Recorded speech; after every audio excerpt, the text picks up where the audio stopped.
Hello বন্ধুরা, কেমন আছো সবাই? তো আশা করি সবাই ভালো আছো আর আমিও ভালো আছি। তো সকাল সকাল উঠে তোমাদের সাথে একটু ভিডিও শেয়ার করি। অনেক দিন লং ভিডিও দেওয়া হয় না, ওই জন্য আজকে একটু সকাল থেকে উঠে ভিডিও করছি।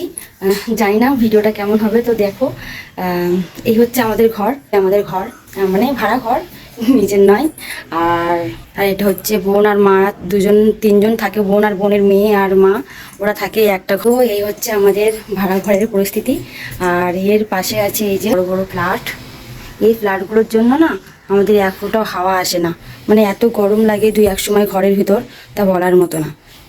একমাত্র এই ফ্ল্যাটগুলোর জন্য চারিদিকে ফ্ল্যাট, এইদিকে এইদিকে ফ্ল্যাট, এইদিকে ফ্ল্যাট, সব দিকে ফ্ল্যাটের জন্য আমাদের কোনো ঘরে কোনো হাওয়া আসে না। কলকাতার একটাই সমস্যা কি, যে ফ্ল্যাটগুলো পাশে পাশে থাকে, তো যার জন্য ঘর বাড়িতে কোনো হাওয়াই ঢোকে না।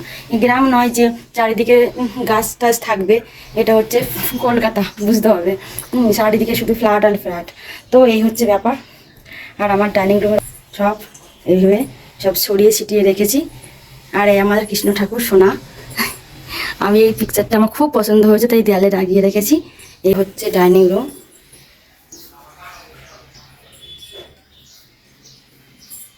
এই হচ্ছে ডাইনিং টেবিল, টেবিলের উপরে দেখো কত জিনিসপত্র।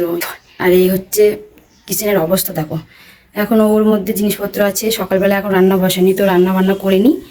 তারপর তোমাদের সাথে তো দেখো, প্রথমেই আমি গ্যাসের চারিপাশটা ভালোভাবে মুছে নেব, তারপরে গ্যাসটা পরিষ্কার করে তারপরে বেসিনে যাব। বেসিনে জিনিসপত্রগুলো মেজে ভালোভাবে ধুয়ে তারপরে ভাত বসাবো। তার আগে দেখো তোমাদের সাথে গল্প করতে করতে আমার সবগুলো জিনিস মাজা কমপ্লিট হয়ে গেছে, তন্দুরগুলো কাটা হয়ে গেছে, আর ওইগুলো দিয়ে মাছ দিয়ে রান্না হবে। আর কাঁঠালের এঁচোড়, আর তোমাদের সাথে একটু দেখাচ্ছিলাম, এগুলো আমি খাই সকালবেলা, আমার প্রত্যেক দিনের রুটিন, এগুলো আমি খাই। তারপর তোমাদের সাথে দেখো কথা বলতে বলতে আমার রান্নাটাও হয়ে গেছে, রান্নাটা কমপ্লিট। এঁচোড়ের তরকারি, তারপর ধুন্দুল দিয়ে আলু দিয়ে মাছ দিয়ে ঝোল। তারপর পাশের ফ্ল্যাটের একটা বোন এসেছিল, ও আমার জানলা দিয়ে ওই ফ্ল্যাটের একটা মেয়ের সাথে কথা বলছিল। হঠাৎ দেখি তোমাদের দাদা ভাই একটা তরমুজ নিয়ে এসছে। আগে একটা তরমুজ নষ্ট হয়ে গেছিল বলে ওই জন্য হাফ নিয়ে এসছে। রাত্রে আমাদের দেখো সিমাই পায়েস হয়েছে আর মুড়ি ঘন্ট হয়েছে। মা একটা ইউনিক ভাবে মুড়ি ঘন্টটা করেছে, আগে কোনোদিনও খাইনি। এদিকে আবার আচারও হচ্ছে, এদিকে ভাত বসানো হয়েছে, আর মা করছে আচার, বলছে খুব সুন্দর লাগবে, দেখবি খেয়ে। দেখি লাস্ট পর্যন্ত খেয়ে দেখি কেমন লাগে। দেখো মার সাথে একটু আর কি মারছিলাম যে দেখো চশমা পরে না তোমার পুরো বুড়ি বুড়ি লাগছে। এখন মা বলছে কতদিন বা আর ইয়াং থাকবো, তোরা তো অনেক বড় হয়ে গেছিস, চশমাটা পরলে না ওরকমই দেখায় একটু। তো দেখো, আজ সকালে আমি এই ভিডিওটা শেষ করছি, কারণ কালকের আর খাওয়া দাওয়া লাস্ট পর্যন্ত আর ভিডিও করতে পারিনি। শরীরটা একটু খারাপ হয়ে গেছিলো, ওই জন্য লাস্ট আর ভিডিও করতে ভালো লাগেনি। তো ভিডিওটা আজকে শেষ করছি। তো তোমাদের কেমন লাগলো ভিডিওটা অবশ্যই লাইক, কমেন্ট, শেয়ার আর সাবস্ক্রাইব করবে। আর যারা মানে ফেসবুক থেকে দেখছো তারা অবশ্যই ফলো করবে।